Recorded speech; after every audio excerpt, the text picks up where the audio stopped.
Happy Friday, my darlings. Finally, we got our cup of coffee. Yes, we do. And before we get into it, whoever is at the Vatican who needs to hear this, do not let J.D. Vance pantaloons touch the Pope, okay? We're not doing that again. We're not doing that again. We remember that they tried to bribe the cardinals with wine, and now they're sending the kiss of death man back over there. We're not doing that, okay? All right, cool. Did you guys see the interview with the freeloader?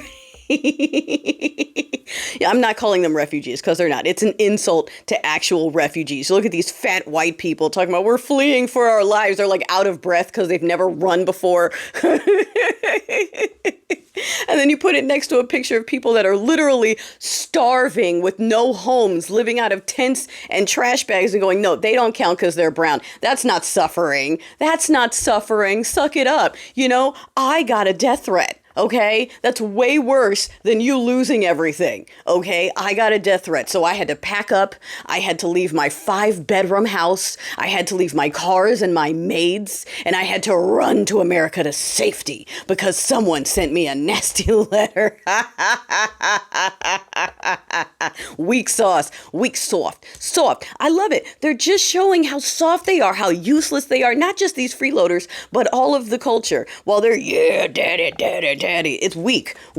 This dude is over here bragging about a used piece of junk plane that nobody else wanted. It's been on the market for years. They tried to gift it to other people. No one took it. They knew this dude will do anything for something tacky and gold. They're like, do you want it? And he's like, look at my new plane. Ooh. And then he runs over there. Oh, look at the marble. Look at the gold. Oh my goodness.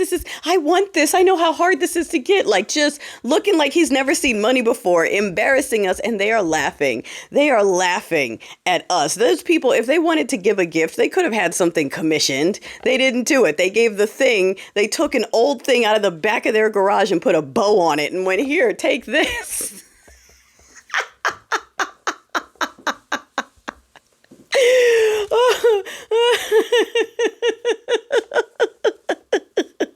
And these people are like, it was a gift. It's a compliment. That's how you treat a king. You treat a king by giving him your used shit from the garage and you throw a bow on it. That's how you treat a king. Okay, I'm glad you think that. I'm glad you think that's how it goes.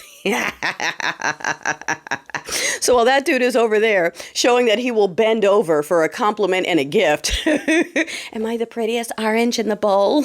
Sure, we'll piss on all our other agreements and everything else we've been doing if you're going to give me money and call me the best president of the world. I mean, sure, what do you want? What else do you want? I'll give you anything. That was the greatest compliment ever. Ooh, the Syrian president, he's attractive. Like, why is he always talking about people in their attractiveness? Like, oh yes, this very attractive leader of El Salvador, this attractive leader of Syria. Like, why do you, sir, keep complimenting these very handsome men? Like, okay, no, I'm not going to say anything else. Anyway, so while he's over there embarrassing us and bending over, the junk drawer is over here just showing their incompetence as well. You have brainworm guy talking about no one should take medical advice from me, honestly. Like, that's his job.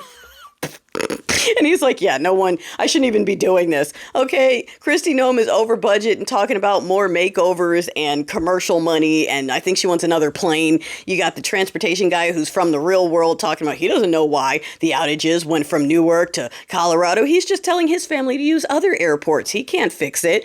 You got the Patel dude not turning in budgets, missing deadlines, and he doesn't care. Like, these people are not working. They are not serious. Blondie's over here busy laundering a plane and going after Democrats, and like, it's nothing. They're not doing anything. They're just taking out personal vendettas, personal vindictiveness, and gutting anything that serves the middle class. And the Dems aren't doing shit either. The only thing they can agree on is nobody wants to get rid of Medicaid. And the reason why is because all those old people on it, and that's their main voting demographics. That's the only reason. They're like, no, not that one. You got to keep that one. We need them alive as long as possible. We need them to keep doing the same thing because these young people are getting real progressive, and we don't like that. That's including Team Blue. Okay, you see them trying to shut out the young progressives coming up in the convention. You see them starting to whisper about how they need to appeal to the Hatters if they want to win again, which means they're going to start going further right. Okay, they're not getting more progressive. They plan on appealing to the Hatters. Okay, so they're going to get worse and really just reveal who they are. Okay, they laid down and let this happen to show us that democracy works. Okay, that's a cop-out and an excuse. Okay, they let it happen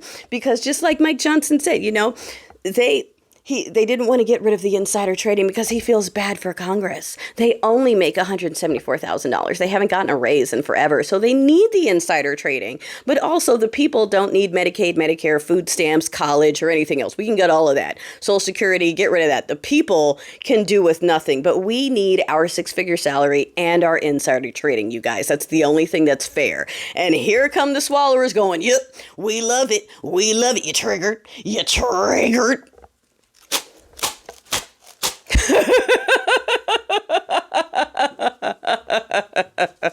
I'm going to keep letting y'all go ahead and burn this whole thing down to prove how excellent you are. Well, the entire effing world just laughs. Just laughs.